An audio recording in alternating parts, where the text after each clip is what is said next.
Decisive Steps. And the reason why I chose the title Decisive Steps is that in life, and I think as people, sometimes we have a tendency to just get comfortable.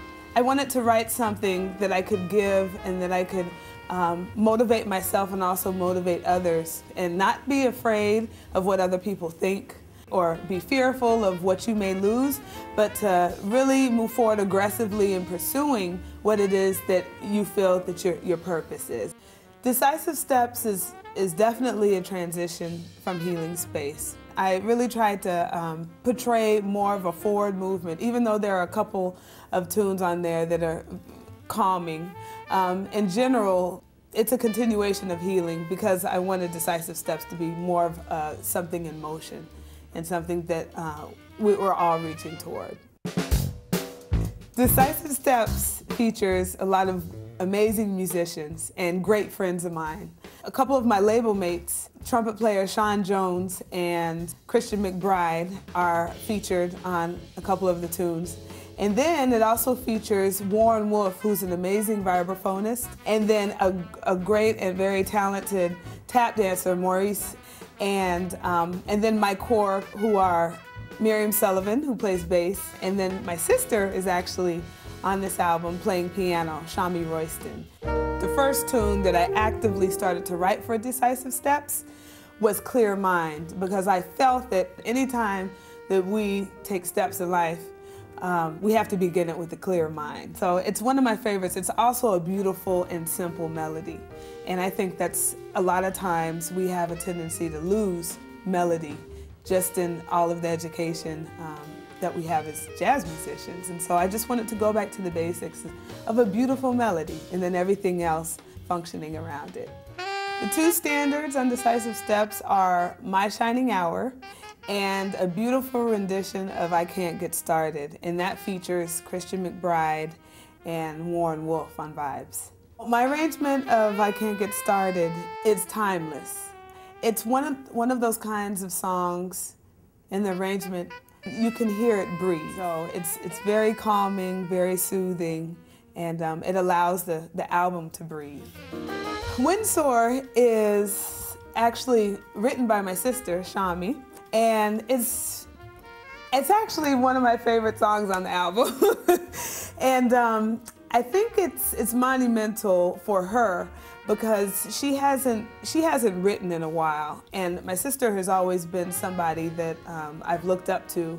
So this is actually one of the first songs that she's written and that she's felt really, really positive about and moved by it. So I think that emotion really shows through that particular song. Kissed by the Sun is a song that actually came to me when I woke up in the morning and the sun was hitting me in my face. Every morning when you wake up, especially that particular morning, I felt extremely grateful. I felt like the sun was kissing me and just awakening me. So that's really the basis of Kissed by the Sun.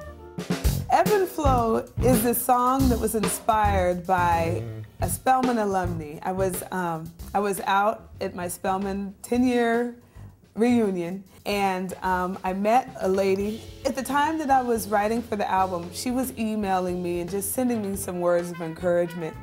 And there was one particular email that she sent and that really touched me. In one line it said, make sure that when you write and when you record that you're in the ebb and flow of everything and you allow everything to flow through you. Again, it's one of my favorite songs. Also, this features Christian McBride on electric bass, and it also features Miriam Sullivan on upright bass. Shades of McBride is a song that I wrote in light of Christian McBride in honor of him. There's a section where Christian, it's just like a 2-bar break, and then he goes boo doo doo doo doo doo doo. I think that's his do do do do do do. And that really features him. I could really hear him playing that when I wrote it. Decisive Steps, I would say, compositionally, is the most challenging that is on the CD. This particular song features just the girls. I'm inspired by life experiences and then the support and the lessons that I learned in life and from my family and my friends. My mother's a vocalist, my dad's a bass player, and my sister's the pianist. And so I grew up hearing jazz even before I knew what it was and really even liked it. But I grew to like it and appreciate the art form. So hearing it early on really helped me to be the artist that I am. My perception of women in the music industry, especially after having my own all-female quartet, performing with Beyonce's all-female 10-piece band, and coming from an all-female undergraduate college, I feel that it's extremely empowering. There's a special connection, internal connection, that we have and that we experience through the music. As women, we need to see other women doing what we want to do. And I know for me, I remember I was in a jazz camp in high school, and I saw an individual, Claire Church, and she's a baritone saxophone player. And I remember hearing her and seeing her. She was the only woman on stage, and that single-handedly really changed my perception, and it helped me along the way of being a professional musician. Education and being a mentor is extremely important to me because I grew up in a family of two educators. Both of my parents are teachers. That set the precedence for the importance of education. And I never thought that I wanted to teach. And I always told myself I was never going to teach. But it's interesting where life takes you, because later on, after I received my master's in jazz pedagogy, I found myself teaching a lot in my TA position, and I was directing ensembles and teaching jazz improvisation classes, teaching private lessons. And I truly found a love in giving back and being able to see that light come on when students are like, oh yeah, I get it. So to me, I feel that it's extremely important to educate and to be a mentor, because I wouldn't be where I am without that mentorship.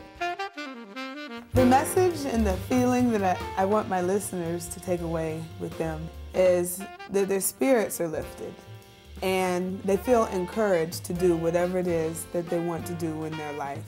That inkling of a thought or that idea, that dream that you have is all possible.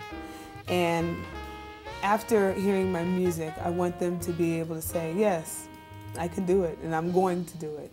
It's not about how many notes you can play.